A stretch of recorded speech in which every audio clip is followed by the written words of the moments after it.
The attacks on Ukraine have not let up. And on Wednesday, Ukrainian authorities said a Russian airstrike hit a children's hospital and maternity ward in the port city of Mariupol. Communications have been limited after a mobile phone tower was damaged during the fighting, making it harder to get firsthand information on the latest there, especially exact counts of casualties. Russian troops have been attacking much of the eastern portion of the country, making advances inwards towards the capital of Kyiv.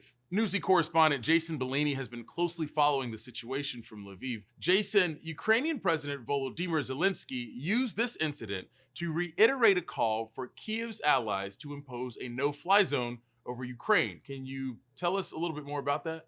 Hey, Christian, he did indeed, making it a case in point in what he's been pleading for around a week now, for NATO countries to impose a no-fly zone, which would bar all unauthorized aircraft, Russian aircraft, from flying over Ukraine. President Zelenskyy tweeted this evening his most pointed comments to date, asking how much longer will the world be an accomplice ignoring terror? Close the sky right now, he said. Stop the killing.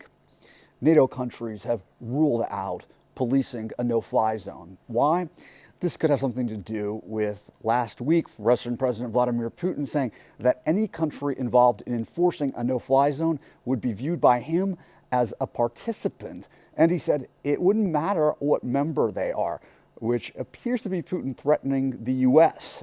Get involved with a no-fly zone and you're at war with us. I mean, the centerpiece of U.S. foreign policy since World War II has been containing Russia while avoiding direct, potentially world-ending military conflict. Ukrainians I talked to are getting frustrated. They feel like the rest of the world just doesn't get it. I spoke today with a young woman in a now Russian-occupied city.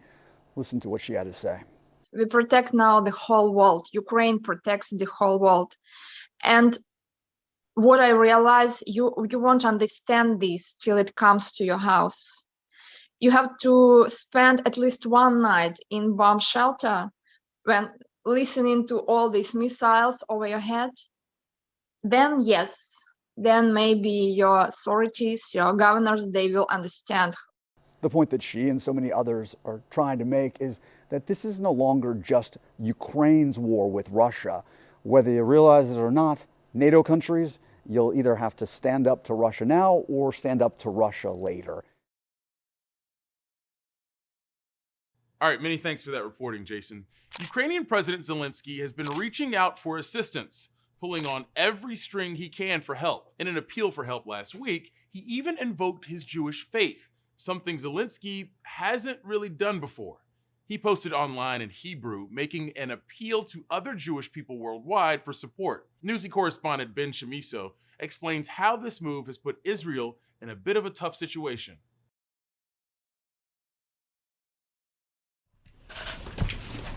You please tell me how you can kill with this thing. Ukraine's top diplomat in Israel blasting the country this week for refusing to send helmets and weapons to Ukraine. That's the simplest thing that they can do. The condemnation highlighting how the war in Ukraine is putting Israel in a bind.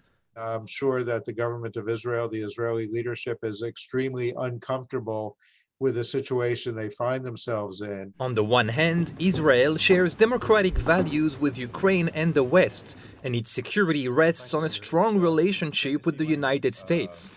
On the other, it cannot afford to alienate Vladimir Putin because of Russia's stronghold position in Syria. Having Russian acquiescence in Syria has allowed the Israeli Air Force in particular to operate against perceived enemies, particularly the Iranians. As a result, Israel is playing a delicate balancing act, taking in Jewish Ukrainian refugees and providing humanitarian aid to Ukraine, but not sending military assistance. There were reports a few months ago that Israel was working with Ukraine on recognition of Jerusalem as Israel's capital in exchange for military assistance. And ultimately, at the end, that deal fell through in what apparently seemed to be Israeli concern of going too far with Russia. Over the weekend, Israeli Prime Minister Naftali Bennett flew to Moscow to meet with Putin, becoming the first Western leader to sit down with the Russian president since he invaded Ukraine. Volodymyr Zelenskyy, who reportedly asked Bennett to mediate between the sides, had previously accused the Israeli leader of not, quote, wrapping himself in the Ukrainian flag. Bennett and Zelenskyy are the world's only Jewish head of states, and experts say Zelenskyy is using the connection in ongoing conversations. He's trying to use every part of his own identity, every bit of a connection he might have to other cultures, to other peoples, to mobilize world public opinion against the Russian aggression. Zelenskyy spoke to American Jewish leaders on Monday.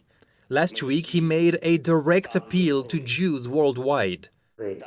Звертаюсь зараз до всіх євреїв світу.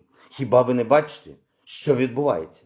Some have noted that Zelenskyy, who rarely talked about his Jewishness before the war, has distorted some historical facts to rally Jews to his cause. But experts say that's understandable given the existential threat he's facing and given Putin's absurd claim that he wants to denazify Ukraine, a claim he uses to bolster support at home where millions of Russians were killed by Germany in World War II. Jews are being killed at this stage. Jews are fleeing Ukraine. Ukraine has a very vibrant Jewish community, has always had one. This is basically a legitimate response to very extreme needs of the day. Ben Schamisso, Newsy. All right, many thanks, Benny. It's been 2 weeks since Russian forces invaded Ukraine, and clearly, a lot has happened. So let's run through some of the other developments we're keeping an eye on. While it looked like the delivery of Polish fighter planes to Ukraine was cleared for takeoff, that supply of fighting equipment is still up in the air. Poland had agreed to provide Ukrainians with 28 fighter planes known as MiG-29s, but it involved a bit of choreography. Poland would hand it off to the US at a NATO base in Germany, and then the US would take it across the finish line. But a spokesperson for the Defense Department said it was not a tenable proposal. Much of the world has tried to help Ukraine in other ways that doesn't involve them putting boots on the ground, like imposing strict sanctions on Russia. The UK unveiled new aviation sanctions, basically making it a criminal offense for Russian aircraft to fly or land in the UK. In the US, President Joe Biden ordered a ban on oil and gas imports from Russia. The idea is to punish Russia, but he made clear the move could also make it so Americans would feel a pinch at the pump. This comes as the cost of gas soars to some of the highest prices in history. Some companies are also making their own decisions when it comes to Russia. McDonald's, Starbucks, and L'Oreal temporarily closed all outlets in Russia. Meanwhile, Coca-Cola and Pepsi suspended sales in the country. A meeting with a foreign minister of Russia and his Ukrainian counterpart is set to take place in Turkey on Thursday. It'll be the first face-to-face meeting between the two countries since Russian forces first invaded Ukraine. We know more than 2 million Ukrainians have left the country since Russia's invasion, and as millions more continue to flee Russian violence, Ukrainian forces are doing their best to hold onto critical cities and keep the Russian offensive at bay. One of them is the port city of Odessa, the country's third most populous city. The loss of its Black Sea port could have a huge influence on Ukraine's outcome from the war and have a disastrous effect on regional security. But despite the anticipation of Russian attacks, many of the city's oldest residents have no plans to leave.